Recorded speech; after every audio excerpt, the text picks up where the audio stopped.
Le Seigneur soit avec vous. Et avec votre esprit. Évangile de Jésus-Christ selon saint Jean. Gloire à toi, Seigneur.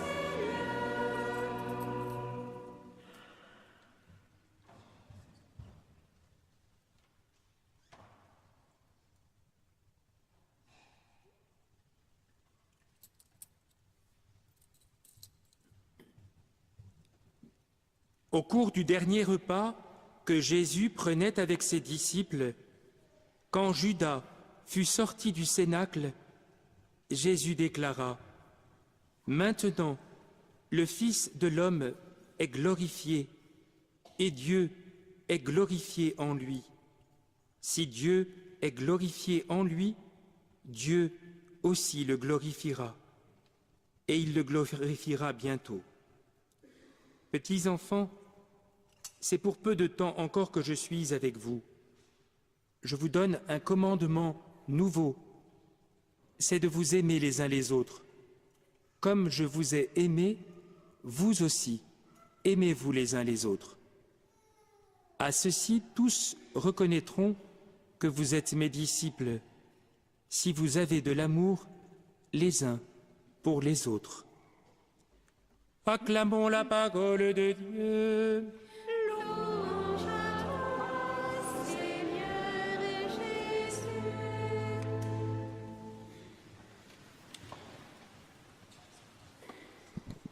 Voici que je fais toute chose nouvelle. Je vous donne un commandement nouveau. Voyez, frères et sœurs, comment ce mot donne finalement la clé de compréhension de la parole de Dieu que nous accueillons en ce dimanche. La nouveauté radicale qui est intervenue par la résurrection du Christ et par le fait qu'avec cette résurrection, la bonne nouvelle du royaume est annoncée à tous. Nous avons entendu à la fin de ce passage des Actes des Apôtres, ils rapportèrent tout ce que Dieu avait fait avec eux et comment il avait ouvert aux nations la porte de la foi. Peut-être est-il bon pour nous aujourd'hui de vérifier si cette nouveauté nous a atteints, si nous sommes nous-mêmes des hommes et des femmes nouveaux, renouvelés par le mystère de Pâques. Alors je vais simplement, avec vous, commenter cette lecture des Actes des Apôtres, ce passage de l'Apocalypse et ce passage de Saint Jean, pour comprendre comment nous devons accueillir et vivre de cette nouveauté de la bonne nouvelle de la résurrection. Je ne sais pas si vous est arrivé d'avoir la curiosité de regarder dans vos Bibles, si elles sont d'un format un peu important, la carte des voyages de Saint Paul. Et c'est même intéressant que dans les Bibles, on donne cette information. On voit effectivement dans certaines Bibles la carte du bassin méditerranéen et on voit tracer les différents voyages apostoliques de l'apôtre Paul. Et si je souligne cela, c'est parce que, évidemment, pour nous qui voyageons relativement souvent aujourd'hui dans de bonnes conditions et de manière très rapide, nous ne prenons pas conscience toujours de ce que pouvaient représenter à l'époque ces voyages, qui étaient une véritable aventure, une véritable entreprise, et qui n'étaient pas d'ailleurs sans risque. Nous savons que Paul a connu un naufrage. Et donc cette générosité, cette capacité de partir de Jérusalem d'abord, mais ensuite même de lieux où Paul s'était installé. On sait que pendant 1 an, il a, avec Barnabé, séjourné à Antioche de Syrie. C'est là d'ailleurs que les chrétiens ont été pour la première fois dénommés, justement, les disciples de Jésus ont été dénommés comme chrétiens. Eh bien, Paul ne s'est pas installé dans cette situation, mais il est parti annoncer la bonne nouvelle dans tout le bassin méditerranéen. Et ce dynamisme qui porte Paul est évidemment un dynamisme qui doit nous habiter nous aussi. Non pas que nous soyons appelés à parcourir toute la Méditerranée, ça n'était pas cela le sens de mon propos, mais comment acceptons-nous précisément, nous aussi, de porter cette bonne nouvelle de la résurrection du Christ? Comment sommes-nous envoyés en mission? Cela peut peut-être nous faire peur. Peut-être avons-nous souvent l'occasion de dire que nous ne sommes pas habilités à le faire, ou que c'est au-delà de nos forces, ou que d'autres sont mieux placés que nous pour le faire. Alors pour nous rassurer, les Actes des Apôtres nous rappellent que l'envoi en mission n'est pas d'abord une décision personnelle, mais qu'elle est d'abord un acte de l'Église. On nous rappelle dans ce passage des Actes que Paul est envoyé en mission précisément pour annoncer cette victoire du Christ, et il le fait poussé, si j'ose dire, habité par l'Esprit Saint. Il y a d'ailleurs une formule à plusieurs reprises qui revient et qui montre comment cette action n'est pas simplement l'action des apôtres, des disciples, mais l'action de Dieu en eux. On nous dit à propos de l'envoi en mission de Paul, après avoir jeûné, ils confièrent au Seigneur ces hommes qui avaient mis leur foi en lui. Et puis, ce que je disais au tout début, ils rapportèrent tout ce que Dieu avait fait pour eux, avec eux, et comment il avait ouvert aux nations la porte de la foi. Celui qui ouvre la porte, c'est Dieu. Les instruments de l'action de Dieu, ce sont les apôtres, mais c'est Dieu qui agit. Alors peut-être est-il important pour nous de comprendre que être témoin du Christ aujourd'hui n'est pas en quelque sorte une option possible, mais qu'elle est une réalité que nous devons accueillir. Comme baptisés, comme témoins du Christ, nous sommes appelés à accepter d'être envoyés en mission. Cet envoi en mission, il exprime évidemment la force de l'Esprit Saint qui est en nous. Et les Actes des Apôtres précisent une chose qui peut être utile pour nous. Lorsque nous témoignons du Christ, nous ne le faisons pas évidemment à titre personnel et pour notre propre compte. Nous le faisons parce que nous acceptons d'être porteurs d'une bonne nouvelle qui n'a pas simplement été annoncée pour nous, mais qui a été annoncée pour tous les hommes. Et cette mission que nous recevons comme baptisés, nous avons non seulement à la vivre en communion avec l'Église, mais nous avons aussi à en rendre compte. Pourquoi est-il important d'en rendre compte? Parce que c'est une manière pour nous de percevoir comment agit l'Esprit de Dieu en nous. Si nous avons à parler avec les autres de la manière dont nous sommes envoyés en mission, d'une manière ou d'une autre, eh bien nous avons l'occasion, devant nos frères et sœurs, de faire part de cette action de Dieu en nous. J'ai conscience qu'en disant cela, je touche à un sujet qui n'est peut-être pas si simple pour vous. Et pourtant, lequel ou laquelle d'entre nous n'a pas été un jour touché au plus profond de lui-même en prenant conscience qu'il était l'instrument de Dieu pour les autres, que par sa manière d'être, par sa parole, par son témoignage, il a permis à d'autres de connaître Dieu, d'accéder à la foi. C'est un témoignage, c'est une expérience qui est évidemment fondatrice et qui nous rappelle que chacun de nous, quoi qu'il fasse, quelle que soit sa vocation, quelle que soit la situation dans laquelle il se trouve, peut être témoin du Christ ressuscité. Je me permets de citer deux choses pour illustrer cela.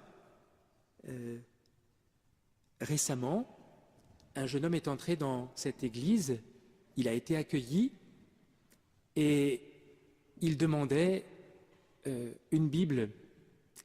Et il m'a été envoyé, j'ai pu parler un peu avec lui, un jeune homme qui avait abandonné la foi depuis longtemps, et qui depuis quelques mois se pose sérieusement la question de renouer avec sa foi. Il n'osait pas entrer dans cette église devant laquelle il se trouvait souvent, et puis il a fait le pas d'entrer. Il a été accueilli, il a reçu ce qu'il demandait. Eh bien, j'espère qu'à travers cela, nous sommes instruments de Dieu et que, à travers cette démarche de témoignage, nous lui permettons de grandir dans la foi. Je vais dire une autre chose. Un des clercs, Albert, va partir pour un stage, comme cela se fait souvent évidemment dans les études supérieures, en Australie. Eh bien, je l'envoie en mission aujourd'hui, parce qu'en Australie, comme il le fait déjà en France, il aura l'occasion d'être témoin du Christ. Être habité par cette conscience que là où nous sommes, partout où nous sommes, dans les rencontres que nous faisons, nous sommes en quelque sorte les ambassadeurs du Christ. Et c'est peut-être cela, la nouveauté qui vient transfigurer nos vies. Prendre conscience que nous avons une mission à l'égard des autres et que, en faisant ce témoignage du Christ ressuscité, nous permettons à d'autres de s'ouvrir à la vie nouvelle de Dieu. Et je voudrais avec vous méditer quelques instants également ce que le Seigneur Jésus nous transmet dans ce court passage de l'Évangile que nous avons entendu. Dans le temps de Pâques, l'Église se remémore l'enseignement du Christ avant sa passion pour en comprendre tout le sens, éclairé par l'Esprit Saint, et évidemment pour en tirer des leçons de vie. Dans ce passage que nous avons entendu, c'est après la scène, après le dernier repas que Jésus partage avec ses disciples, et il nous est précisé que Judas vient de sortir.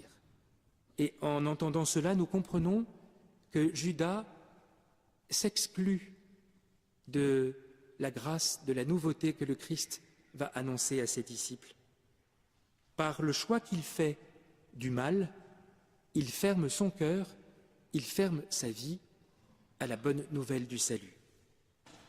Et lorsque Jésus parle avec ses apôtres, il leur dit « Petits enfants, c'est pour peu de temps encore que je suis avec vous » et il va leur livrer ce qu'il a de plus précieux. « Je vous donne un commandement nouveau, c'est de vous aimer les uns les autres. » Commandement nouveau. Encore ce signe de la nouveauté que le Christ est venu apporter. Ce commandement de l'amour fraternel, ce n'est pas Jésus qui l'a inventé. Ce n'est pas Jésus qui l'a prononcé pour la première fois. Il est déjà présent dans la tradition juive.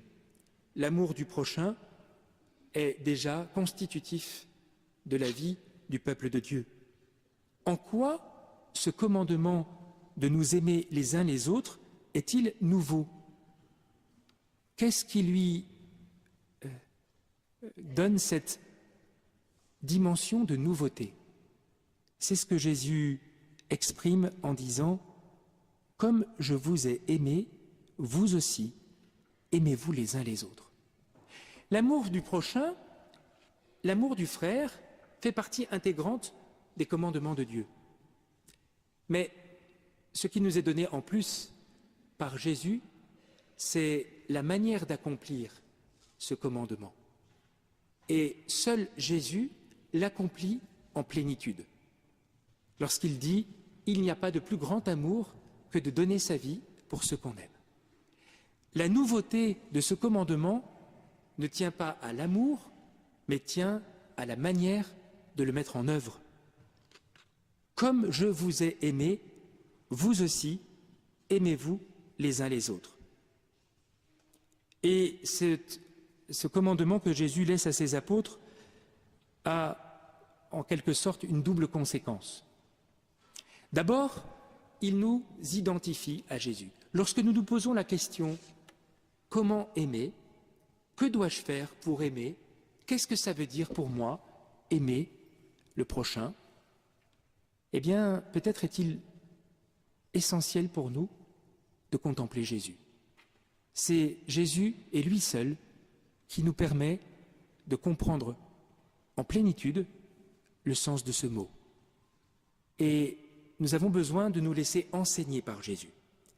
C'est donc le premier fruit que nous tirons de l'écoute de ce commandement, une manière nouvelle d'aimer. Bien sûr, tout cela ne se fait pas en un jour, tout cela n'est pas miraculeusement vécu de manière instantanée. C'est un apprentissage, c'est une conversion du cœur, c'est une manière progressive pour nous de vérifier que notre manière d'aimer s'identifie à celle de Jésus. Et c'est la raison pour laquelle, d'ailleurs, pour nous, la pratique de la foi est tellement importante, parce qu'elle nous permet peu à peu d'ajuster notre manière d'aimer à celle de Jésus. C'est donc un premier fruit pour nous-mêmes, une sorte de progression dans l'amour que nous devons accepter, une progression qui nous permet sans cesse de vérifier que nous acceptons d'avancer sur ce chemin, que nous ne nous arrêtons pas, que nous ne nous disons pas « c'est bon, je sais aimer, je n'ai plus rien à apprendre ». Nous aurons jusqu'à notre dernier souffle à nous laisser enseigner par Jésus pour apprendre à aimer. Le deuxième fruit, et qui n'est pas le moindre, c'est ce que dit Jésus à la fin de cet évangile. « À ceux-ci tous reconnaîtront que vous êtes mes disciples, si vous avez de l'amour les uns pour les autres. » Et frères et sœurs, il me semble que cette parole de Jésus, là aussi, doit attirer et retenir notre attention. Jésus ne nous propose pas simplement d'aimer de manière générale, de manière un peu théorique, de manière un peu éthérée. Il nous invite à vivre cet amour au quotidien, dans la réalité de nos vies, mais plus particulièrement encore entre nous, ses disciples, baptisés. Et nous avons conscience, frères et sœurs, que le vrai témoignage qui touche les cœurs, ce n'est pas simplement le témoignage d'une personne qui aime, mais c'est le témoignage de disciples du Christ qui sont capables de mettre au cœur de leur vie, au cœur de leur manière d'aimer, l'amour de leurs frères. Et l'Église est précisément cette communauté rassemblée dans l'Esprit Saint dans laquelle nous avons à nous aimer les uns les autres. Et vous avez conscience, frères et sœurs, que dans ce domaine, eh bien, nous avons évidemment beaucoup de choses à apprendre, beaucoup de choses à mettre en œuvre, et que la force d'une communauté chrétienne, c'est précisément de mettre en œuvre, de réaliser ce commandement de l'amour. Qu'est-ce que ça veut dire on vous reconnaîtra comme disciples si vous avez de l'amour les uns pour les autres.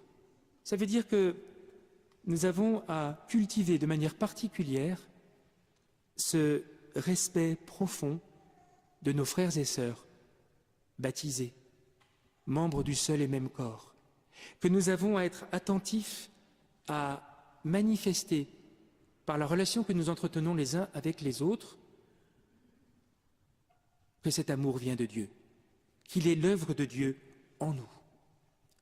Et c'est peut-être, vous l'avez remarqué, le miracle de l'Église, parce qu'il faut aussi se rendre compte que l'Esprit de Dieu agit, que des gens aussi différents que ceux qui sont rassemblés aujourd'hui dans cette Église prient ensemble, communient ensemble, prient les uns pour les autres, prient les uns avec les autres. Quelle merveille, quelle grâce! Et cette expérience que nous faisons au cours de l'Eucharistie, de prier ensemble, d'être unis, il faut que cette expérience, nous puissions la traduire lorsque nous avons franchi les portes de l'Église. Il faut que nous soyons les uns et les autres signes de cet amour que le Seigneur nous permet de vivre les uns avec les autres. Et l'enjeu de tout cela, frères et sœurs, c'est le témoignage rendu au monde. Peut-être est-il important, en ce temps pascal, de redécouvrir pour nous le sens profond de notre appartenance à l'Église. Je vais avoir la grâce tout à l'heure de baptiser une petite fille, Nour. Elle va devenir membre de l'Église par la grâce du baptême, eh bien il faut que nous ayons conscience que pour que cette petite fille plus tard puisse grandir dans cette communion profonde avec Dieu et avec les autres, elle aura besoin autour d'elle de témoins de cette charité. Et c'est ce que nous sommes appelés les uns et les autres à témoigner dès maintenant et à témoigner de plus en plus. Prenons au sérieux cet appel de Jésus à vivre ce commandement nouveau. Non pas nouveau parce qu'avant les gens ne s'aimaient pas, mais nouveau parce que nous acceptons de recevoir cet amour de Jésus et de nous laisser enseigner, transformer par lui. La Vierge Marie, qui aime comme le Christ, elle qui reçoit du Christ les enfants qui lui sont donnés, que la Vierge Marie nous aide à entrer dans cette vérité de l'amour. Amen.